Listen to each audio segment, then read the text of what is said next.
যারা বিবাহ করার আগেই, আর একগুলো মহিলা আছে গাভী, যারা বিবাহ করার আগেই অবৈধ মেলামেশা করেছে, ব্যভিচার করেছে স্কুলের লাইফে, কলেজের লাইফে।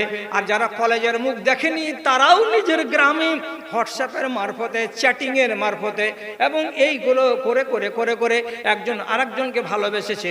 আর ভালোবাসার পরে তারা শারীরিক সম্পর্ক কায়েম করেছে।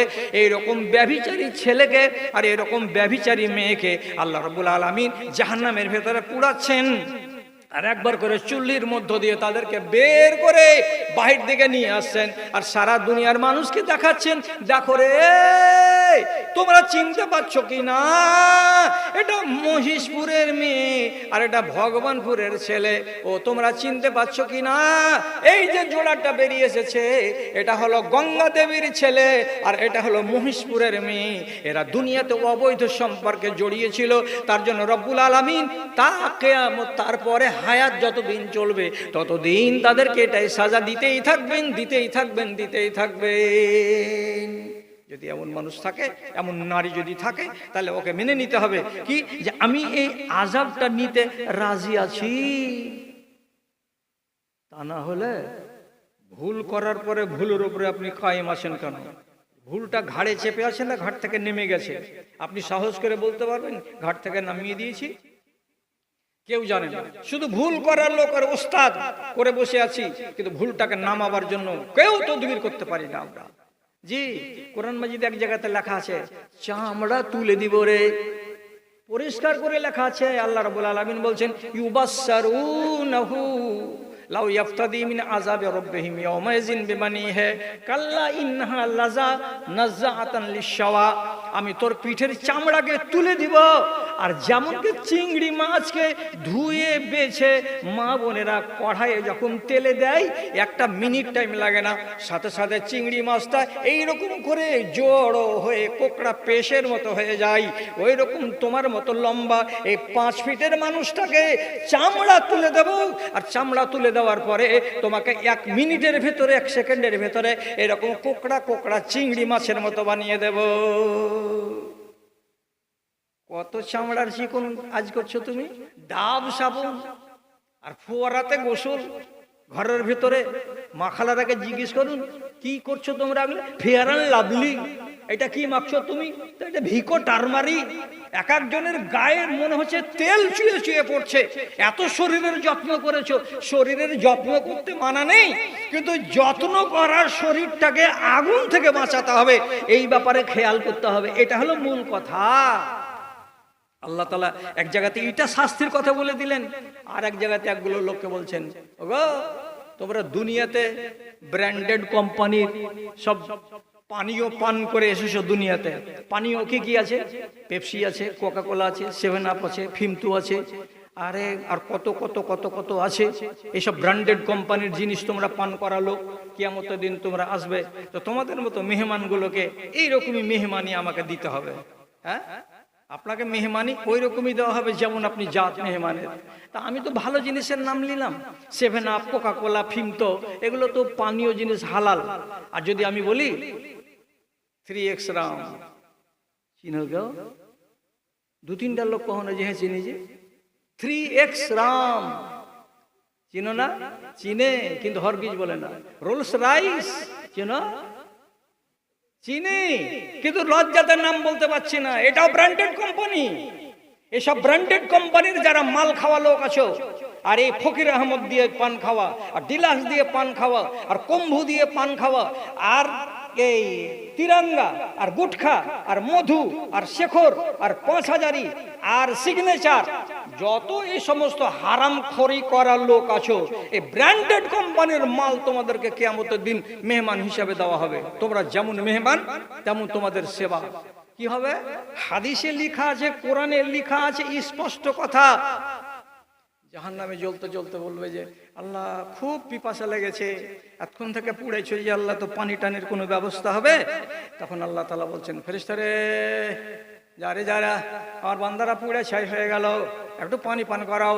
তখন কি বলছেন আল্লাহ তাআলা সূরা আহজাবে, ফালিয়াস্তাগিসু ইউগাসুহুম কালমুহলি ইয়াশবিল উজু বিশা শারাব সাত মুরতাফাকা। জাহান্নামে যত মানুষগুলো জ্বলছে, জ্বলা জ্বলা জ্বলা জ্বলা শরীর থেকে পুজ এবং লহু আর ময়লা আর মাটি বেরিয়ে বেরিয়ে এক জায়গাতে যেমন ঘানির তেল জমা হয়, ওইরকম জাহান্নামের একটা চেম্বারে গিয়ে সব জমা হচ্ছে। ওই পুজ এবং লহুগুলোকে আল্লাহর ফেরেশতারা ফুটন্ত পুজ লহুকে হাত দিয়ে উঠাবের ক্ষমতা নয়, এজন্য লম্বা লম্বা সাঁড়াশি দিয়ে লম্বা লম্বা শেকল পরানো বাসন দিয়ে দূর থেকে তুলে তোমার মতো আমার মতো এই মানুষগুলো যারা জাহান্নামে জ্বলবে তার মুখের কাছে গিয়ে যেমন নিয়ে যাবে, ও মেহমান পানি খাবা নাকি, আগে থেকে হা করে মুখ দিয়ে বলবে আমাকে দাও আমাকে দাও, আমাকে বড্ড পিপাসা লেগেছে, যেমনি হা করবে ওই পানিগুলো পুজ লহু গরম পানিগুলো ঢেলে দেওয়া হবে মুখে আর বলবে গট গট গট গট করে তোমরা খাও। যেমনি পানিগুলো পান করা হবে, সঙ্গে সঙ্গে সমস্ত পানি আর পেটের নাড়ি আর মুড়ি আর কলেজা আর ফুলকা যা ছিল মলদার দিয়ে সমস্ত হড় হড় করে নিচে নেমে যাবে। তাকাবে বড় বড় চোখ করে আর বলবে আল্লাহ জি পানি খেতে চাইলাম, তো এমন কোন পানি দেওয়া হলো যে পানিতে ভিতরের সব বারাত মেরে দিয়ে সবকে আউট করে দিল। আল্লাহ বলবেন পেরেশান হবি না রে বান্দা, যতটি নাড়ি ভুড়ি জ্বলে পুড়ে বাইরে বেরিয়ে গেছে 1 মিনিটের ভেতরে আবার তোমার ভেতরে সেগুলোকে তৈরি করে দেওয়া হবে। সিলসিলা চালু চালু চালু চলতে থাকবে। আর এক বেলা যারা এইগুলো পান করা মেহমান, এদের সম্বন্ধে হাদিসে লেখা আছে, কি লেখা আছে, জাহান্নামে জ্বলতে জ্বলতে জ্বলতে জ্বলতে একটা ড্রেনকে দেখে বলবে, ক্যানেলটাকে দেখে বলবে আল্লাহ জি জাহান্নামের আগুনে তো পুড়ছি, এই জ্বালা তো সহ্য হয় না, কিন্তু এই যে ক্যানেলের পানিগুলো চলছে এত বিকট দুর্গন্ধ আল্লাহ সইতে পারি না, এই দুর্গন্ধের জ্বালাতে যেন প্রাণটা অতিষ্ঠ হয়ে যাচ্ছে। আল্লাহ এই ক্যানেলটাকে আরেক দিকে ঘুরিয়ে দাও, আর না হয় আমাদের জাহান্নামটাকে অন্যদিকে সরিয়ে দাও, আমরা এই ক্যানেলের পানির গন্ধ আর সইতে পারি না। আল্লাহ রাব্বুল আলামিন তাদেরকে বলবেন ও আমার মেহমানেরা, তোমাদের জন্য ব্র্যান্ডেড কোম্পানির একটা নহর খোলা আছে, এগুলোই তোমাদেরকে পান করতে হবে। নহরটার নাম কি? তো গুতা নহর। নহরের নাম হলো গুতা নহর। এই নহরের পানিগুলো কেমন? নবী করিম সাল্লাল্লাহু আলাইহি সাল্লাম বলছেন পৃথিবীতে যত বেশ্যা নারী মারা গেছে, পৃথিবীতে যত রান্ডি নারী মারা গেছে, এটা মুসলমানের বেটি হোক কিংবা হিন্দুর বেটি হোক কিংবা খ্রিস্টানের বেটি হোক কিংবা আর কাউরি বেটি হোক না কেন, হাজার হাজার লক্ষ লক্ষ যারা রান্ডি মেয়ে ছেলে মারা গেছে তাদেরকে জাহান্নামের আগুনে যখন জ্বালানো হবে, আল্লাহর কসম দিয়ে বলছি বাবা জানেরা, তাদের শরম গাহ দিয়ে তাদের লজ্জা স্থান দিয়ে এক ধরনের বাজে পানি বেরিয়ে আসবে ঘোলাটে আকারের, আর ওই পানিগুলো বেরিয়ে বেরিয়ে লক্ষ লক্ষ মহিলার কোটি কোটি মহিলার যোনির ভেতর থেকে বেরিয়ে আসা গান্দা পানি এক জায়গাতে জমা হবে আর ক্যানেলের মতো বয়ে যাবে, আর ওই ক্যানেলের পানিকে তুলে তুলে এনে এক একটা মানুষের মুখের কাছে গ্লাসে করে করে ধরিয়ে দেওয়া হবে, আর লোকটাকে বলা হবে ওরে ব্র্যান্ডেড কোম্পানির মালখানেওয়ালা আমার বান্দা, তোমার জন্য ব্র্যান্ডেড কোম্পানির সেন্ট, এত অতুলনীয় সেন্ট, এগুলো তোমার মেহমানি, পান করো আর মজা করো, পান করো আর মজা করো। এটাও শাস্তির কথা আল্লাহ রাব্বুল আলামিন তার নবীকে দিয়ে পরিষ্কার করে রেখেছেন। এটা কারা নিবে? আমি গোড়াতে বলছিলাম কোনটা শাস্তি আপনাকে মজা লাগবে আপনি ওটা বলেন। সেগুলাতে একটাও ভালো লাগে না, পুজ খাবে তাও ভালো লাগে না, এই গান্দা নহরের পানি পান করবে তাও লাগে না, চামড়া তুলে দিবে তাও লাগে না। তার একটা লোককে বলছে ওগো রাসূলুল্লাহ বলছেন জিবরিল, এই যে লোকটা রক্তের নদীতে ডুবছে আর পানিগুলো রক্তগুলোকে গিলছে, উগলাচ্ছে, খক খক খক খক করে কাশছে, পানি পেটে না রক্ত ঢুকে যাচ্ছে আবার উগলে বের করছে, আর এপার থেকে ওই পার যেতে চাইছে সাঁতার দিয়ে দিয়ে দিয়ে দিয়ে, তো কত রকম করে 300 ফিট নদীটাকে রক্তের নদী, এপার থেকে যদি বেচারি ওই পারে যাচ্ছে তো যেমনি ওই পারে যাওয়া, এই বড় পাথর নিয়ে একটা ফেরেশতা দাঁড়িয়ে আছে, যেমনি কিনারাতে আসা মারছে এরকম করে দুম করে মাথার উপরে বাড়ি, মাথাকে ছাত্তু করে দিচ্ছে আর ফাটিয়ে চুরমার করে দিচ্ছে, তখন বেচারি ওই মাথা ফাটা নিয়ে আবার উল্টো দিকে ঘুরছে, তুই উঠতে দিবি না, এদিকে আবার উঠো, এদিকের কিনারাতে যখন আসছে তখন এই ফেরেশতা মারছে একটা পাথরের বাড়ি দিয়ে আবার মাথাকে চুরমার করে দিচ্ছে, এদিকে মুখ করছে, ততক্ষণে মাথাটা গোটা হয়ে যাচ্ছে, আবার ওদিকে যাচ্ছে, এই চক্র চলতেই আছে চলতেই আছে চলতেই আছে। জিবরিল, এই লোকটাকে এত বড় সাজা কেন দেওয়া হয়েছে? লোকটা কি করতো? তো বলছি এই লোকটা বুড়ি বেওয়া মায়া লোকের সরকারের দেওয়া ঘরের টাকা 1,20,000-এর ভিতরে 60,000 টাকা দিয়ে বাকি 60,000 টাকা মেয়েরা খাওয়া, এই হারামখোরকে এই শাস্তিটা দেওয়া হয়েছে। আর কাকে? পরের মালকে ভক্ষণ করা হারামখোর ছিল, এই একে দেওয়া হয়েছে। এটা হলো সুদখোর, সুদখোরি করত, মানুষের কাছ থেকে অন্যায়ভাবে টাকা তুলে তুলে নিত, এটাকে বলা হয় ঘুষ, এটাকে বলে রিশওয়াত। যারা সুদ খেত, ঘুষ খেত, এই সমস্ত মানুষগুলোকে আল্লাহ রাব্বুল আলামিন এর সাজাতে ফেলে রেখেছেন। কতদিন চলবে? যতদিন পর্যন্ত তার শাস্তিটা পুরো সমান না হয়ে যাবে, ততদিন পর্যন্ত চলতেই থাকবে, চলতেই থাকবে। আল্লাহ, তাহলে এতগুলো যে কথা আপনাকে আমি শোনালাম, তো তার ভেতরে কি এই কথাটা আর বলবো না, আজকে না ছেড়ে দিব কথাটা? সেটা হলো কি, যে কসাইরা জীবনে বকরিকে জবে করার পরে টুটির দিক দিয়ে লটকিয়ে রাখে না ট্যাং বেঁধে লটকিয়ে রাখে? জি দাদা, ট্যাং বেঁধেই করে, উপর দিকটাকে কম করে। বেশিরভাগ কসাই কি করে, খাসিটাকে খাল নামিয়ে নেওয়ার পরে ট্যাংকে বেঁধে উল্টো দিকে ঝুলিয়ে রাখে, আর মুখের দিক দিয়ে ফটফট ফটফট করে লাল লাল রক্ত ঝরে, কিছু সাদা সাদা পানি ঝরে, পানি আর রক্ত মেশানো এক ধরনের পানি পড়ে। সারা দিন যদি ঝুলিয়ে রাখে তো সারা দিন পড়বে। তাহলে এটা তো মরা। যদি জীবিতকে লটকানো হয় তো কি হবে? কি হবে? কি হবে? তাহলে আপনাকে বলে দিই কত রকমের আল্লাহ রাব্বুল আলামিন আগুন রেখেছে, শাস্তি রেখেছেন। তো রাসূলুল্লাহ শুয়ে আছেন, একদিন দুটো ফেরেশতা মানুষের রূপে এসে রাসূলকে উঠে বলছেন, চলো উঠে যাব, যেখানে আমরা যাব। রাসূল বেরিয়ে গেলেন, চলতে লাগলেন, একটা পাহাড়ের কাছে গেলেন, বলছে উঠেন উপরে। বলছে আমি তো বাবা এই পাহাড়ে উঠতে পারবো না। বলছে আপনার দুখানা বাহু ধরে আমরা হেল্প করব, আপনি উঠুন উপর দিকে। রাসূলুল্লাহকে উপর দিকে উঠাতে উঠাতে উঠাতে উঠাতে এমন এক জায়গাতে নিয়ে চলে গেলেন। তখন রাসূলুল্লাহ দূরে থেকে আওয়াজ পাচ্ছেন, এত বিকট আওয়াজ, যেমন গরুর আন্ডা অন্ডকোষকে যখন বের করে মানুষেরা, তো যখন কষ্ট হয় গরুর, তো গরু যেমন করে গ্যাংড়ায়, এইরকম করে বিকট আওয়াজ করে গ্যাংড়ানির আওয়াজ আসছে। আর এই আওয়াজ শুনে রাসূলুল্লাহ কান খাড়া করে দেওয়ার পরে বলছেন, এই বিকট আওয়াজ কোথাকার? কিসের আওয়াজ এটা? কিসের আওয়াজ? তখন ফেরেশতা দুটো বলছেন, আপনি দেখবেন, চলেন আমাদের সাথে। যেতে যেতে যেতে যেতে যখন স্ট্যান্ড পর্যন্ত গেলেন, তো দেখা যাচ্ছে কি দুটা করে বাঁশ গাড়া আছে, আর একটা করে বেড়া বাঁশ লাগা আছে। একটা বেড়া বাঁশের মাঝখানে একটা মানুষকে উল্টিয়ে ঝুলিয়ে দেওয়া আছে, ট্যাঙে দড়ি দেওয়া আছে, মুখের দিকটাকে নিচু দিকে ঝুলিয়ে রাখা আছে, আর তার মুখ দিয়ে সারাদিন, নাক দিয়ে তার সারাদিন ফটফট ফটফট করে জল পড়ছে, আর মুখ দিয়ে রক্ত ঝরে ঝরে পড়ছে, আর কিছু কিছু পানি ঝরে ঝরে পড়ছে। একটা নয়, দুটা নয়, তিনটা নয়, চারটা নয়, হাজার হাজার মানুষকে এই রকম করে জোড়া জোড়া খুঁটিতে বেড়া বাঁশে ঝুলিয়ে রাখা হয়েছে, আর গরুর মতো করে সারাদিন গাড়াচ্ছে। রাসূল করিম সাল্লাল্লাহু আলাইহি সাল্লাম এই মানুষগুলোকে দেখলেন এবং তাদের বিকট চিৎকারকে শুনলেন। শোনার পরে জিবরিলকে জিজ্ঞেস করে বলছেন, হে জিবরিল, এই লোকগুলো কেমন সাজা কেন দেওয়া হয়েছে? অপরাধটা কি আছে? তখন হযরতে জিবরিল আলাইহিস সালাতু ওয়াস সালাম বললেন, এই লোকগুলো হলো সেই লোকগুলো যে লোকগুলোর বাড়ি ছিল শামসিতে, এই লোকগুলোর বাড়ি ছিল ভগবানপুরে, এই লোকগুলোর বাড়ি ছিল পিণ্ডলতলাতে, এই লোকগুলোর বাড়ি ছিল ওই গঙ্গা দেবীতে। এই এলাকার মুসলমান যাদের আশে আর পাশে আলেমে ভর্তি ছিল, সেই সমস্ত মানুষগুলোর ভিতরে এমন একগুলো মানুষ ছিল যারা দিনের বেলায় বিসমিল্লাহ হোটেলকে আবাদ করেছে শামসির, যারা দিনের বেলায় নিজের বাড়িওয়ালিকে চোখ রাঙানি দিয়ে বলেছে, খবরদার তুই যদি আওয়াজ করিস তো তোর থোতটাকে ভেঙে দিব, আমি বলছি খানা এনে দে। বাড়িওয়ালি স্বামীর ভয়ে ঘরের ভেতরে তাকে দিনের বেলায় খানা এনে দিয়েছে, চপচপ করে খানা খেয়েছে, রোজা রাখেনি। তো যারা রমজান মাসকে উপেক্ষা করেছে, রোজা রাখেনি, এই মানুষগুলো ওই মানুষগুলোই এদেরকে উল্টা করে আল্লাহ রাব্বুল আলামিন ঝুলিয়ে রেখেছেন, আর অতদিন পর্যন্ত ঝুলিয়ে রাখবেন যতদিন পর্যন্ত তাদের কাফারা না হয়ে যায়। আচ্ছা, এত রকমের যে আযাব বলছি, তো মায়েরাই কেউ জবাব দিক আর ভাইরাই কেউ জবাব দিক, কোনটা শাস্তি আপনাকে একটু আরাম লাগলো? চলবে কোনো একটা? চলবে না একটাও না? তাহলে হাইল কাটা দিস, হাইল কাটা নিয়ে এলেন।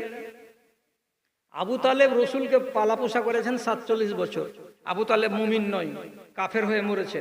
রসুলকে দেখাশোনা করেছেন 6 বছরের বালক থেকে শুরু করে কত বছর বললাম, 47 বছর পর্যন্ত রসুলের পৃষ্ঠপোষকতা করে গেছে কে? আবু তালেব। আবু তালেবের এই পৃষ্ঠপোষকতা করার কারণে আল্লাহ তাআলা বলছেন, হে আমার নবী, আবু তালেবকে আযাব দিব, কিন্তু সারা পৃথিবীর মানুষের আযাবের চাইতে হালকাটাই দিব, ওকে বেশি দামি আযাব আর কড়া আযাবটা দিব না। তখন আল্লাহ তাআলার নবী বড় আগ্রহ করে শুনছিলেন যে আমার চাচাকে হয়তো আল্লাহ তাআলা কোনো হালকা আযাবটাই দিবেন। কি আযাব দিবেন মনে মনে ভাবছেন। তো বলছে যে রোদ্রে খাড়া করে রাখবেন 12 মাস, থাকো রোদে খাড়া থাকো। তাও তো হয়, কিন্তু আল্লাহ তাআলা কি হুকুম দিলেন রাসূলুল্লাহকে? বলছেন ইন্না আহওয়ানাল আযাবে ইয়াউমাল কিয়ামাতে আযাবা আবা তালিবিন ওয়া হুয়া মুনতাইলুন বিন আলাইহি। কিয়ামতের দিন আল্লাহ রাব্বুল আলামিন নবীজির চাচা আবু তালেবকে সারা পৃথিবীর মানুষের থেকে হালকা দরের আযাবটা দিবেন। হালকা দরের আযাবটা কি? 2খানা লোহার জুতা দেওয়া হবে তাকে, আর লোহার জুতার শুকতলার নিচে এত পাওয়ারের আগুন দিয়ে দেওয়া হবে যে আগুনের ফুলকিতে আর আগুনের ভোল্টেজে হাঁটু বেয়ে, রান বেয়ে, পেট বেয়ে, বুক বেয়ে মগজ পর্যন্ত তার তাপটা আসবে। রাসূলুল্লাহ বলছেন ইয়াগলি মিনহু দিমাগুহু, মগজগুলো যে ভিতর দিকে আছে, তো গরম পানি যেমন খাল খাল করে আওয়াজ করে, ওই রকম আমার চাচা আবু তালেবের মগজগুলো সারা দিন সারা রাত ওই রকম খল করে উতলাতে থাকবে।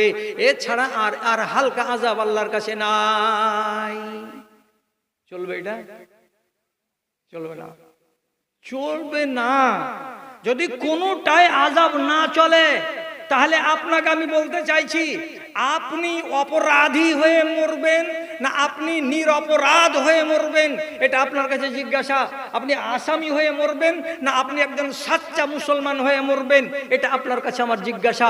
আপনি বলবেন আমি সাচ্চা মুসলমান, কি দিয়ে হব? গা থেকে গুনাহকে নামিয়ে দেন, আপনি সাচ্চা মুসলমান।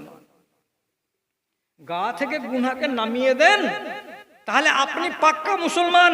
আপনার আর কোনো আযাব নেই, আর আপনাকে কোন রকমের কষ্ট পোহাতে হবে না কিয়ামতের দিন। তা আপনি বলবেন আমি আমার গা থেকে কেমন করে পাপ নামাবো? তো আপনার নেক ইচ্ছা আছে কি যে হ্যাঁ আমি পাপ নামাবো? যদি বলেন হ্যাঁ নেক ইচ্ছা আছে, তো পৃথিবীতে ধোঁয়া পরিষ্কার করার জিনিস কি আল্লাহ তাআলা অভাব রেখেছেন? অভাব আছে কি? আচ্ছা খালাটি শুনো, ও মা ঠিক আছে শুনতে বলছি। তোমার বাড়ির কাপড় যদি কালো হয়ে যায়, তো কাপড়কে কি করে পরিষ্কার করতে হয়? 1 বালতি পানিতে ডিটারজেন্ট পাউডার গুলে দাও, কাপড়খানিকে এমনি করে ঝাঁকাও, আধ ঘন্টা পরে ধুয়ে মুছে তুলে দাও, পরিষ্কার, কাপড় পরিষ্কার হয়ে গেল। পানি ইন্দারার খারাপ হয়ে গেছে, ইন্দারার পানি পরিষ্কার করতে গেলে বেটা ছেলেটিকে বলছি কি দিব যে পানি পরিষ্কার হবে? বলুন একজন লোক। কি? চুন। বড় ভাই বললেন চুন, আপনারা কেউ বলেন হসপিটাল ওয়ালা যেগুলো দেয় ব্লিচিং পাউডার। আর একটা ভাই বলুন, নাম শুনেছেন ফিটকিরি? হ্যাঁ না বলুন শুনেছেন ফিটকিরি? ফিটকিরি ফেলে দেন পানিতে, ব্লিচিং ফেলে দেন, ফেলে দিয়ে পানিতে চুন ফেলে দেন পানিতে, পানি কি হবে? পরিষ্কার। তাহলে পানি পরিষ্কার করার হিসাব আলাদা, আর কাপড় পরিষ্কার করার হিসাব আলাদা। আর যদি একটা মানুষ বলে যে আমার লোহাতে জং লেগে গেছে, কি করব? কামারের বাড়ি নিয়ে যাও, কামার ওকে হাপুরে ভরবে, আর হাপুর করে যখন 10 বার টানবে লাল হবে, তারপরে এই রকম করে রেখে যখন ঠাকাম করে দিবে 10টা বাড়ি, তখন যেটা জং ছিল ছুটে যাবে, তারপরে দেখবেন যে আপনার হাঁসুয়াটা ঝকঝকে জং মুক্ত হয়ে গেছে। তাহলে লোহার জং ছাড়াতে গেলে আগুন দিয়ে ছাড়াতে হবে, কাপড়ের ময়লা ছাড়াতে গেলে ডিটারজেন্ট দিয়ে ছাড়াতে হবে, পানির গান্দাগিকে পরিষ্কার করতে গেলে আপনাকে ফিটকিরি দিয়ে পরিষ্কার করতে হবে। আপনার দেহে ময়লা লেগে আছে, এই ময়লাটাকে ছুটাবার জন্য কোনটা করতে হবে? আমাকে বালতিতে ভরো, হবে? হবে না। আপনাকে আগুনে ভরবো, হবে? হবে না। হাপড়ে যদি ভরে দিই তাহলে হবে? জি না, হবে না। এক জিনিসকে পরিষ্কার করার জন্য এক একটা জিনিস আল্লাহ তাআলা করে রেখেছেন। আমার ভিতরে আছে পাপ, আমি পাপটাকে পরিষ্কার করব কি দিয়ে? রাসূলুল্লাহ বলছেন, যেই মানুষের গায়ে একটা ভুল হয়ে যায়, নোকে তাতফি কালবেহি নোক্তাতান, যেমনি একটা ভুল করবে সেই মানুষটার অন্তরের ভেতর একটা কালো স্পট পড়ে যাবে। আর এই লোকটা যদি ভুলটাকে মুছে না নেয় আল্লাহর কাছ থেকে, তাহলে কালো হয়ে থেকেই যাবে। সোমবারের দিন একটা পাপ করে একটা দাগ লাগালো, আর মঙ্গলবারের দিন আর একটা ভুল করে আর একটা দাগ লাগালো। এইরকম করে যদি দাগ লাগাতেই থাকে, দাগ লাগাতেই থাকে, একটা বছর হবে না, পুরো অন্তরটা কালো কালো কালো কালো দাগ হয়ে যাবে। তারপরে ভালো জিনিস আর বুঝতে চাইবে না, তার কাছে জান্নাতের ওয়াজ ভালো লাগবে না, তাকে জাহান্নামের ওয়াজ আর ভালো লাগবে না, তার ভিতরে কোনো কথায় আসর আর করবে না। তো দাগ পড়লো, দাগটাকে মুছে নিতে হবে। কি দিয়ে মুছবো? রাসূলুল্লাহ বলছেন, আল ইস্তিগফার, তোমাকে ইস্তিগফার করতে হবে। ইস্তিগফার মানে কি? ক্ষমা প্রার্থনা করা, ক্ষমা প্রার্থনা করা। কি বলে ক্ষমা প্রার্থনা করতে হয়? আর সোজা সোজা, আর বলবো না আমার পরে আসবে বাংলাদেশি, কতক্ষণ যে হলো না হলে হিসাব কিছু করতে পারছি না, কিছুক্ষণ আর বলে দিই। ক্ষমা প্রার্থনা মানে কি? আরবিতে যদি বলি তো ওর নাম হলো ইস্তেগফার, আর বাংলাতে যদি বলি ক্ষমা প্রার্থনা। ক্ষমা প্রার্থনা করতে গেলে আপনার গুনাহগুলো মাফ হবে, কিন্তু ভালো করে জেনে রাখেন, যেগুলো ছোট গুনাহ সেগুলো মাফ হবে, যেগুলো বড় গুনাহ এত সহজে মাফ হবে না। ছোট গুনাহ কোনগুলো? বলতে বসে আছেন, সামন দিয়ে কার বেটি চলে যাচ্ছে, আগে দেখে আছেন তো দেখে আছেন, চোখের পলকও মারেন না, এটা কোন গুনাহ? সাগীরা গুনাহ। গলিতে একটা কুকুর বসে আছে, একটা ঢিল ছুড়ে দিলেন, কুকুরটাকে লেগে গেল, কাউ কাউ কাউ কাউ করতে করতে কুকুরটা পালিয়ে গেল, এটা সাগীরা গুনাহ। একটা গাছের ডালকে এমনি ভেঙে দিলেন, কাজে লাগালেন না, মিসওয়াকও বানালেন না, বেকার বেকার ডালটাকে ভাঙলেন আর ফেলে দিলেন রাস্তার কিনারায়, এটা হলো সাগীরা গুনাহ। আপনি একটা মানুষকে দেখলেন না, দেখার পরে বলছেন, আরে শ্বশুরের বেটা কোনটা গেছিলি? শ্বশুরের বেটা বলার মানে এটা কি? এটা তো একটা ছোট মোটো গালি হলো। এর থেকে নোংরা গালি আমাদের দেশের লোকেরা বলে। কোনো একটা মানুষ যদি একটা গালি কাউকে দিয়ে দেয়, তাহলে পরে এটা হলো সাগীরা গুনাহ। কোন একটা মানুষ যদি কোন একটা পশুকে কষ্ট দেয়, তো এটা হলো সাগীরা গুনাহ।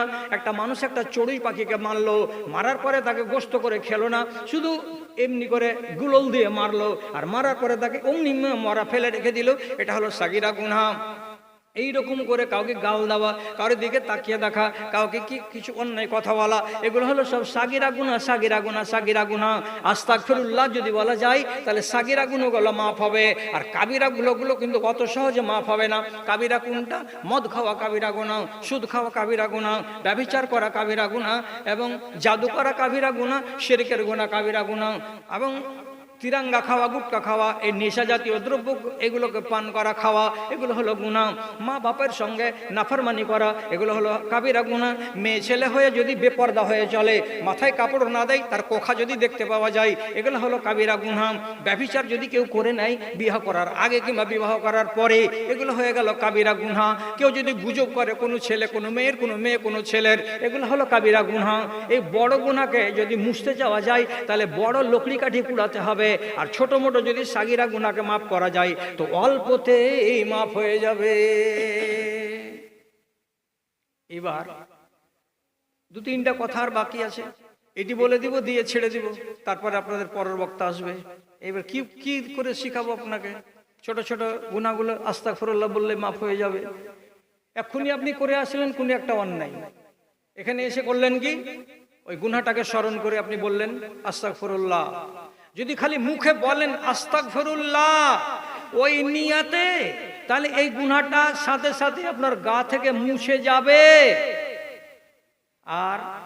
আর একটা খুশির খবর বলবো, আপনি যদি কোনো একটা গুনাহ করেন, তো আল্লাহ তাআলা বাম দিকের ফেরেশতাকে বলেছেন 6 ঘন্টা কোনো আমার বান্দার পাপকে খাতাতে তুলতে পাবে না। কয় ঘন্টা? কয় ঘন্টা? 6 ঘন্টা খাতাতে তুলতে পাওয়া যাবে না। অতক্ষণ পর্যন্ত তোমাকে রুখতে হবে, যতক্ষণ পর্যন্ত 6 ঘন্টা গত না হবে, ততক্ষণ পর্যন্ত তুমি লিখবে না এই পাপটা। এখন স্কুল যাওয়ার মাথায় মেয়েটি চলে যাচ্ছে, নিজের মনে স্কুল বই হাতে করে নিয়ে আপনার বেটা এক কিনারাতে খাড়িয়েছিল, ওর নাম ধরে বলছে রোজিনা, তাকালছে কে, শাশুড়, আই লাভ ইউ, মেরে দিল তাকে তীর, আই লাভ ইউ। আরে তুমি পরের মেয়েকে আই লাভ ইউ বলার কে? এই যে অপরাধ, এই যে অন্যায়, তোমার এই অন্যায়টাকে আল্লাহ রাব্বুল আলামিনের ফেরেশতা লিখতে পাবেন না। কয় ঘন্টা? 6 ঘন্টা। অতক্ষণ পর্যন্ত আল্লাহ তাআলা বলছেন ইন্তজার করো। এই ছেলেটার যদি বিবেকে কুলিয়ে যায়, কেন বললাম পরের বেটিকে আই লাভ ইউ, এটা তো অন্যায়। মনে যদি অনুশোচনা আসে, আর তারপরে যদি ওখানে দাঁড়িয়ে কিংবা বাড়ি এসে যদি বলে আস্তাগফিরুল্লাহ আস্তাগফিরুল্লাহ রাব্বি মিন কুল্লি যামবি ওয়া আতুবু ইলাই, যদি এরকম তওবা করে দেয়, তো আল্লাহ রাব্বুল আলামিন বলছেন ফেরেশতা কি করবে? পাপটাকে না তার হাত থেকে জমিনে ফেলে দেবে, খাতাটা ফাঁকা থেকে যাবে। আর 6 ঘন্টা যদি পার হয়ে যায়, ওই পাপটাকে লিখে দেওয়া যাবে। আর এই পাপটাকে যদি সে মাপ না করায়, প্রত্যেক সপ্তাহে একবার সোমবারের দিন সন্ধ্যাবেলায় তোমার আমলগুলো প্রথম আকাশ থেকে 7 আসমানে যাবে। আর তোমার আমলগুলো আর একবার বৃহস্পতিবারের দিন সন্ধ্যাবেলায়, এই 3 দিনে যা করলে আবার উপর দিকে চলে যাবে, নামতে থাকবে না রে বাবা। তাহলে এত সুযোগ আমার হাতে আছে, আর সুযোগগুলোকে যদি আপনি কাজে না লাগান, তাহলে কাকে ওয়াজ শোনাবো? আর ওয়াজ শুনিয়ে লাভটা কি হবে? এত ওয়াজ করছি, আল্লাহর কসম দিয়ে বলছি ভাইজানেরা, ওয়াজ করে লাভ দেখতে পাই না জি ভাই।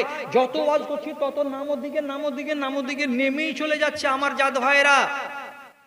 আক্ষেপের সুরে বলি মাঝে মাঝে, বলবো কারে শুনবে কে রে, বলবো কারে শুনবে কে রে, আছে কাহার জিন্দা প্রাণ, দেহ খানি মরে গেছে, খাড়ো আছে দুটো কান, খাড়ো আছে দুটো কান, কিচ্ছু বেঁচে নাই। এই মোবাইলে আর এই অ্যান্ড্রয়েডে দুনিয়াটাকে যা ছিল বেঁচে হাঁড়ি চাঁচা করে চেঁচে চুছে ইমানের সাতিয়া নাশ করে রেখে দিয়েছে। না বেটা ভালো, না বেটি ভালো, না বৌমা ভালো, না জামাই বাবু ভালো, না ছোট ছোট কোলে যেগুলো বাচ্চা আছে সেগুলো ভালো। যতক্ষণ পর্যন্ত ঝুল্লুতে একটা 1 বছরের বাচ্চাকে শুতিয়ে দেওয়ার পর ওর সাইডে যখন ওই মোবাইল না দিচ্ছে ওর মা, ততক্ষণ পর্যন্ত নিন্দিই যায় না। এগুলো আপনার বেটা বেটার হয় না? কি করবো, একটু লুকাবার কথা, তো আমারও তো বাড়তে পতিন আছে জি, ঘুমাই না। আর যখনই মোবাইলটাকে জুড়ে দিচ্ছি আর আধা দূরে রেখে দিচ্ছি, আর একটা করে ওই বলছে, ওই কইছে যে डीजे वाला बाबू मेरा गाना चला दो, गाना चला दो, डीजे वाला बाबू मेरा गाना चला दो, गाना चला दो। আর যখন ডিজে ওয়ালা বাবু করছে, ঝনক ঝনক ঝনক ঝনক যখন আওয়াজ করছে, ঝুলতে বসে বসে তার একলা এখনো বলি ফুটেনি। আর এরকম বাচ্চা এখনকার জামানাতে যা পয়দা হচ্ছে, মা আর বাপ যে হালাতে জন্ম দিচ্ছে, ওই হালাত নিয়ে বাচ্চাটা দুনিয়াতে এসে ওই রকম কাজ করছে। 1 বছরের ছেলে হয় না, এত বড়খান প্লাস্টিকের ব্যাট দিতে হয়েছে ওকে, আর ওই ব্যাট আর একটা বল নিয়ে খাড়াই চেয়ারকে ঠাটাইছে, খাড়াই টেবিলকে ঠাটাইছে, খাড়াই বাসনকে ঠাটাইছে। কি করছিস রে? বলছে সেঞ্চুরি করছি গে মা। জমানা কতটা নিচে নেমেছে, মানুষ খারাপ হয়ে গেল। ওয়াজ করে মানুষকে আর কাবু করতে পারা যাচ্ছে না। ওয়াজ শুনছে কিন্তু কাজে লাগাতে চাইছে না মানুষেরা। ভাইজি, আপনার ইমান কতখানি আছে? একটা লোকের কথা বলবো, শুনবেন? লম্বা করে না, কলিমুদ্দিন একটা চিরকোট দিও আমাকে, যেমনি টাইম হয়ে যাবে। আবু বকর সিদ্দিক রাদিয়াল্লাহু তাআলা আনহু, আবু বকর সিদ্দিক রাদিয়াল্লাহু তাআলা আনহু, তিনি হলেন প্রথম খলিফা। যখন মরণ কাছে এলো, তখন তিনি নিজের বেটি আয়েশাকে ডেকে বলছেন, বেটি রে, এই যে দেখো দুধ খাওয়ার জন্য একটা পাথরের বাসন আমাকে এই পাবলিকের কোষাগার থেকে দেওয়া হয়েছিল। কেন? আমি হলাম রাষ্ট্রের প্রধান, আমার বাড়িতে এই পিয়ালাটা ছাড়া পানি পান করার আর কোনো বাসন ছিল না। তারপরে বেটি শোনো রে, আমাকে দেওয়া হয়েছিল একটা গোলাম, যে গোলামটা আমার সেবা করবে, খিদমত করবে, তার জন্য এই গোলামটা আমার সামনে আছে। আর তারপরে বেটিকে ডেকে বলছে, বেটি রে আমার, এই দেখো আমার কাছে একটা বড় আবা মানে কি পার এখান থেকে শুরু করে গলা পর্যন্ত লম্বা একটা চোগা আলখাল্লা ছিল। এটা আমাকে কে দিয়েছিল? তো বাইতুল মাল থেকে দিয়েছিল। আমি আজকে মরে যাব, মরার টাইম আমার চলে এসেছে।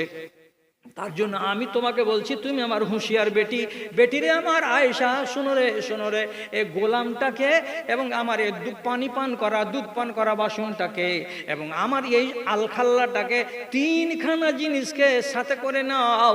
আর নেওয়ার পরে খাত্তাবের বেটা অর্থাৎ উমর রাদিয়াল্লাহু তাআলা আনহুর বাড়িতে দিয়ে চলে এসো। এগুলো ব্যবহার করার আমার হক নাই রে মা, কেন যে আমি এখন খলিফাতুল মুসলিমিন নই, আমার মরণ চলে এসেছে। মরে যাওয়ার পরে যদি আমার বাড়িতে থেকে যাই তাহলে এগুলো অন্যায় রাখা হবে, কাজে রাষ্ট্রের মাল রাষ্ট্রের কাছে চলে যাবে। আর আমার পরে খলিফা হবে কে? তো উমর রাদিয়াল্লাহু তাআলা আনহু। আমার বাড়িতে এগুলো রাখিও না।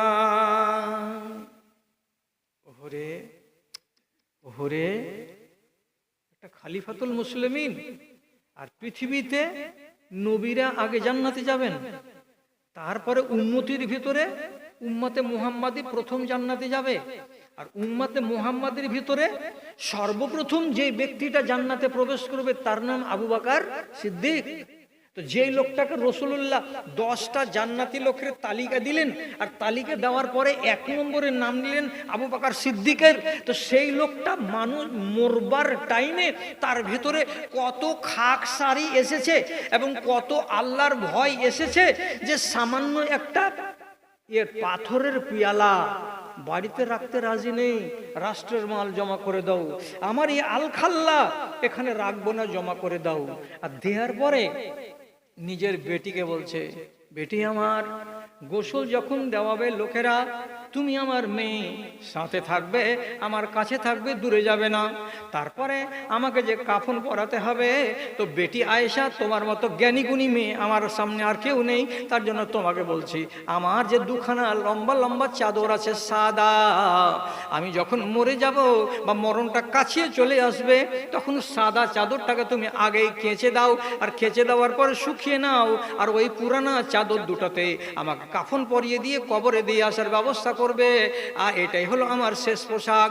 মা আয়েশা বলছেন, আব্বাজান, আপনি তো মুসলমানদের খলিফা, আপনি তো সারা ইসলামী জাহানের নেতা, আপনার মতো মানুষটাকে দুখানা চাদরে কিসের জন্য কবরে দেব? আপনার মতো মানুষটাকে পুরানা চাদরে কেন কবরে দেব? আপনার জন্য নতুন কি কাপড় এদেশে পাওয়া যায় না? তখন আবু বকর সিদ্দিক বলেছিলেন কাঁদতে কাঁদতে, বেটিরে আমার, ইন্নাল জাদিদা আহাক্কু বিহি আল আহিয়া, যারা বেঁচে আছে তারাই নতুন নতুন কাপড়গুলো পরবে, এটা ওদের হক। আমি মরে যাব, মরা মানুষ, আমি নতুন কাপড় পরতে কেন যাব? আমাকে মরা কাপড়েই কাফন পরিয়ে দিও। জান্নাতি মানুষ মরতে যাচ্ছে, তার ভিতরে খাকসারি কতখানি, আল্লাহ যেন আমাকে এটার জন্য ধরে না নেন। তোমার বাড়িতে আলখাল্লা থাকলো কেন? তোমার বাড়িতে গোলাম থাকলো কেন? এটা তো সরকারের মাল। এত বড়টা ইমানদার মানুষ, এত বড়টা দিনদার মানুষ, আর উম্মতে মুহাম্মাদির সর্বশ্রেষ্ঠ মানুষ, আর সেই মানুষটা যদি মরবার কালে এমন খাকসারি করে, তাহলে আমি আর আপনি কতখানি ইমানদার লোক গো ভাই। ভালো করে শুনে, ইবনে আবি মুলাইকা এক সাহাবী, উনি বলছেন রাসূলুল্লাহর ইন্তেকালের পর আমি রোজ রোজ কি করতাম, আম্মা আয়েশার বাড়ির গোড়া দিয়ে আমি গত হইতাম। কেন গত হইতাম? মনে মনে ভাবতাম, মা আয়েশার সাথে যদি দেখা হয় তো হয়তো উনি কিছু শিখাবেন, আর না হয় আমার মনে কোনো প্রশ্ন আছে তো আমি উনার কাছ থেকে শিখে নিব। এই উদ্দেশ্যে আমি আম্মা আয়েশার বাড়ির গোড়া দিয়ে, ঘরের গোড়া দিয়ে আমি যেতাম। একদিন আমি ফজরের নামাজের পর মা আয়েশার কামরার গোড়া দিয়ে যাচ্ছি, তো দাঁড়ালাম। তো যখন ওইখানে আমি দাঁড়ালাম, তো আম্মা আয়েশা আয়াত পড়ছেন কোরআন মাজিদের। কি পড়ছেন? ফামান্নাল্লাহু আলাইনা ওয়া ওয়াকানা মিন আযাবিস সুমুম। তার মানে কি? আল্লাহ রাব্বুল আলামিন আমাদের উপরে দয়া করেছেন এবং দয়া করে আমাদেরকে জ্বলন্ত আগুন থেকে বাঁচিয়ে নিয়েছেন। এর মানে আমরা ঈমান আনতে পেরেছি এবং আমরা আল্লাহ তাআলাকে চিনতে পেরেছি। এটা আল্লাহর বিশেষ দয়া আমার উপরে। ইবনে আবি মুলাইকা বলছেন, এই আয়াতটা আমি দাঁড়িয়ে দাঁড়িয়ে 3 বার শুনলাম, 4 বার শুনলাম, 5 বার শুনলাম। আল্লাহ আমাকে জাহান্নামের আগুন থেকে বাঁচিয়েছেন, আল্লাহ আমাকে জাহান্নামের আগুন থেকে বাঁচিয়ে নেন। এইভাবে যে তিনি বলছেন কোরআনের আয়াতটা, আমি 5 বার 7 বার শোনার পর আর দাঁড়ালাম না, আমি চলে গেলাম কাজে। কাজ শেষ করার পরে যখন ফিরে আসছি তো আবার মনে মনে ভাবছি মা আয়েশার বাড়ির গোড়া দিয়েই যাব, যদি কোনো কথাটা শুনতে পাওয়া যায়। তো ফিরে এসে যদি আধ ঘন্টা পরে 1 ঘন্টা পরে আসছি তো দেখতে পাচ্ছি আম্মা আয়েশা ওই আয়াতটাকেই পড়ে চলে যাচ্ছেন, ওই আয়াতটাকেই তেলাওয়াত করে চলে যাচ্ছেন। জাহান্নামের আগুন বলে তার মনে কত ভয় আছে, কত ডর আছে, যে একই কথা ঘন্টা 1.5 ঘন্টা ধরে বলেই চলে যাচ্ছেন, অন্য কোনো কথা তিনি মনে আনছেন না।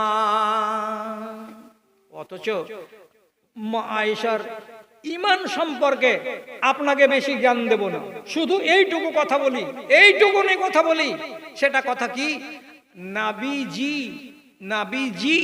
যেদিন প্রথম রাত মা আয়েশাকে নিজের কামরাতে নিলেন, তো মা আয়েশার মুখ থেকে যখন কাপড়টাকে সরালেন, স্ত্রীকে দেখলেন, তো চেহারাখানা দেখা মাত্রই নবীজি বলছেন, আয়েশা তোমার চেহারা তো আমি দেখেছি এর আগে। তো মা আয়েশা বলছেন, জি না, আমি আবু বকরের বেটি জীবনে সামনে আসেনি আপনার, আপনি আমাকে দেখেননি, কিন্তু আপনাকে আড়াল থেকে আমি 10 বার দেখেছি, 20 বার দেখেছি। আপনি আমার বাপের বাড়ি এসেছেন, আপনাকে পর্দা থেকে আমি দেখেছি, কিন্তু আপনি আমাকে দেখেননি। রাসূলুল্লাহ বলছেন, না তোমাকে আমি দেখেছি। মা আয়েশা বলছেন দেখেননি, আর রাসূল বলছেন আমি দেখেছি। তাহলে কেমন কথাটা হলো? তখন আম্মা আয়েশা জিজ্ঞেস করে বলছেন, আপনি আমাকে দেখলেন কবে বলেন তো? তখন নবীজি বলছেন, আমি একদিন মক্কার জীবনে কাবার পার্শ্বে সেহানে বসেছিলাম, এমন সময় আমার কাছে জিবরিল আমিন এলেন। রেশমের লাল কাপড়ের ভেতর থেকে গিরা খুলে একটা এত বড়খানা পোস্ট কার্ডের সমান কাগজ বের করে দিল। কাগজখানাকে যখন আমি এমনি করে হাতে করে ধরলাম, তো হাতে করতে মাত্রই কাগজে দেখতে পাচ্ছি এতে কি আছে, এটা একটা সুন্দরী ধপধপে সাদা যুবতী মেয়ে ছেলের ছবি ছাপানো আছে। আমি তখন ওই মহিলার ছবিটাকে দেখলাম, আর দেখার পরে আমি জিবরিল আমিনকে জিজ্ঞেস করে বলছি, এই যে কার্ডে ছবিটা দেখতে পাচ্ছি মেয়ে ছেলের, এটা আমার হাতে কেন দেওয়া হলো? তখন জিবরিল আমিন আমাকে বলছেন, এটা কে আর কেন আপনার হাতে এলো? হাজিহি জাওজাতুকা ফিদ দুনিয়া ওয়াল আখিরা, এটা আপনার বিবি, এর নাম আছে একটা, নামটা আপনাকে আজকে বললাম না। এটা আপনাকে দুনিয়াতে বিবি হিসাবে দেওয়া হবে একদিন, এবং এটা দুনিয়ার বিবি নয়, এটা আপনার আখিরাতেরও বিবি হবে একদিন। তাহলে আয়েশা রাদিয়াল্লাহু তাআলা আনহা রাসূলুল্লাহর বিবি ছিলেন দুনিয়াতেও, এবং আয়েশা রাদিয়াল্লাহু তাআলা আনহা বিবি ছিলেন নবীজির আখিরাতেও। 2 জমানার আর 2 যুগের স্ত্রীকে তো আয়েশা। তখন আয়েশা বলছেন, আমার ফটো দেখেছেন জিবরিলের হাত থেকে? যে হ্যাঁ আমি দেখেছি, আমাকে জিবরিল দেখিয়েছেন। আজকে তোমাকে সোহাগ রাতে পেয়েছি, চেহারাটাকে মিলাচ্ছি, তো ওই চেহারা যে চেহারা আমি দেখেছিলাম মক্কাতে বসে বসে কানা কাবার পাশে। তখন আম্মা আয়েশা মুচকি হাসলেন, আর হাসার পরে আনন্দিত হলেন যে আপনার স্ত্রী আমি দুনিয়াতেও আর আপনার স্ত্রী আমি আখেরাতেও। তাহলে যে মেয়ে ছেলেটি এতটুকু সংবাদ পেয়ে গেছে নবীর কাছ থেকে যে এ দুনিয়াতেও বিবি এবং আখেরাতেও রাসূলুল্লাহর বিবি, সে মহিলা হলো জান্নাতি, তাহলে ওই মহিলাটা কেন কাঁদবে? জাহান্নামের আগুনকে বলে কেন ভয় করবে? আপনাকে বিচার দিচ্ছি, আপনি একবার ভাবুন। আর আমার খালাদেরকে বলছি, তোমরা একবার ভাবো যে ওদের সমান এতখানি কপাল কার যে তারপরেও তারা জাহান্নামের আগুনকে বলে ভাবে। আর তোমাদের থেকে তো এমন কেউ শুভ সংবাদ দেয়নি, তো তারপরে কেন তোমাকে 1000টা ওয়াজ করার পরে তুমি আমার কথা মানো না? তোমার ঈমান কোথায়? মেয়েদের ওয়াজ করতে করতে আমার চুল দাড়ি পেকে গেল। 1000 বার করে বললাম, পরের ছেলের গায়ে হলুদ লাগাতে যেও না, পাক্কা হারামি কাজ, যাবেই যাবে। বরযাত্রী জীবনে যেও না, বেটা ছেলেরও বরযাত্রী যাওয়া হারাম, মেয়ে ছেলের যাওয়া তো আরো হারাম। অথচ আপনার এই পিণ্ডলতলা গ্রামে, মহিষপুর গ্রামে যদি কোনো বড় লোকের বাড়িতে বিয়ে লাগে 25টা যুবতী বেটি ছেলে যাবেই যাবে। তোমাদের কানে কি আল্লাহ রাব্বুল আলামিন সীসা গলিয়ে ভরে দিয়েছে? তোমরা কি বহিরা? তোমাদের অন্তরে কি আল্লাহ রাব্বুল আলামিন সিল মেরে দিয়েছে যে আলেমদের কথা তোমাদের মগজে ঢুকে না, তোমরা কথাগুলোকে মানতে চাও না, আর যেমন ইচ্ছা তেমন করে চলে যাচ্ছ? স্বামীর কিনে দেওয়া শাড়ি বর্তমান জমানার কোনো একটা মেয়ে ছেলেকে পছন্দ হয় না। রাস্তা পেয়ে নিয়েছে সমস্ত মেয়েরা, কি টাকা দাও তুমি বাড়তে বসো, আমি নিজে শাড়ি কিনে চলে আসবো। টাকা নিয়ে নিল স্বামীর কাছ থেকে আর ড্যাং ড্যাং করে টোটো ধরে চলে গেল কসমো বাজারে গিয়ে এটা লাটছে আর ওটা নাড়ছে, 72টা বেটা ছেলের ভিড়ে, আর তারপরে বাজার করে চলে আসছে। তোমার কাপড়খানা তুমি দেখবে না, তোমার স্বামী দেখবে। স্বামীকে যদি তুমি ভাঁড় বানিয়ে বাড়িতে বসিয়ে রেখে দাও আর তোমার বাজার যদি তুমি বাজার গিয়ে করে নিয়ে আসো, তাহলে তোমার মতো স্বামীকে হাদিসে বলেছে এটা হলো দাইয়ুস, আর দাইয়ুস মানুষ জাহান্নামে যাবে, আর ওর স্ত্রী হলো বেহায়া নারী, বেহায়া নারীকে জাহান্নামে যেতে হবে। তোমাদের কি ওয়াজ শুনে কান ঘামে না?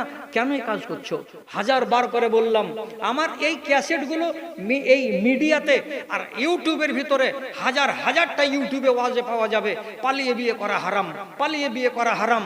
কিন্তু 1000 বার ওয়াজ করার পরেও মহিষপুরের আর শামসির আর ধানগাড়া বিশনপুরের মহিলারা পালিয়ে বিয়ে করা বন্ধ করেছে?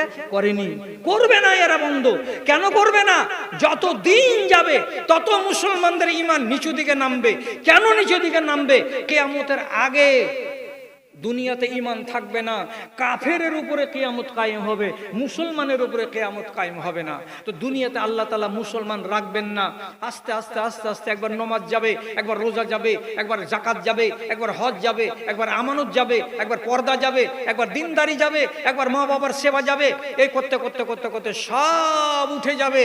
আর উঠে যেতে যেতে যেতে যেতে গিয়ে যখন দেখা যাবে যে মানুষের ভেতরে কলেমা নাই, লা ইলাহা ইল্লাল্লাহ নাই, সুবহানাল্লাহ নাই, আলহামদুলিল্লাহ নাই, তখন কিয়ামত কায়েম হবে। তো কিয়ামত কাছে আসছে, তার লক্ষণ হলো এটাই যে 1000 বার ওয়াজ করার পরেও মানুষেরা হেদায়েতের কথা শুনে না। কণ্ঠই আমার ক্ষীণ হয়ে এলো, কণ্ঠই আমার ক্ষীণ হয়ে এলো, অবশ হইল পা, শত হাঁক দিলেও অচেতন জাতি, কেউ চেতন হইল না রে, কেউ চেতন হইল না। কি করা যাবে? আজকের মতো শেষ কথা, আজকের মতো শেষ কথা। ভাইজানেরা, ভাইজানেরা, ইস্তিগফার কথা বলছিলাম, 500 টাকা মসজিদের নামে। এই গ্রামে বাড়ি মহিষপুর, ঠিক আছে আলহামদুলিল্লাহ। আমি আচ্ছা ইনশাআল্লাহ, ঠিক আছে মনে রাখছি। আচ্ছা 5 মিনিট পরে সবারই জন্য দোয়া করবো ইনশাআল্লাহ। 5টা মিনিট। তো কয়েকজন মিলে টাকা দিয়েছে, এখানে বেশ কিছু টাকা, শ্বশুর শাশুড়ি মা বাবা আহলের নামে এই টাকাটি এসেছে আলহামদুলিল্লাহ, মাশাআল্লাহ, জাযাকাল্লাহ। তো বাবা ধনেরা, ইস্তেগফার যদি বড়টা করেন তো কাবিরা গুনাহ মাফ হয়ে যাবে। যেটা বড়, যেটা বড় বড় বড় ইস্তেগফার শিখাচ্ছি। এই পিণ্ডলতলার গাঁটার নাম কি? মহিষপুর, মহিষপুরের খালাটি কার মুখস্থ আছে? তুমি 10টা মেয়ে ছেলেকে শিখিয়ে দিও দুয়াটা, ওর পাপ যেন ঘাট থেকে নেমে যায়। আর রমজান মাসেই নামাতে হবে পাপ ঘাট থেকে। কি বলছি? সব থেকে ভালো যেটা দোয়া, আস্তাগফিরুল্লাহাল্লাযী লা ইলাহা ইল্লা হুয়াল হাইয়ুল কাইয়্যুম ওয়া আতুবু ইলাইহি।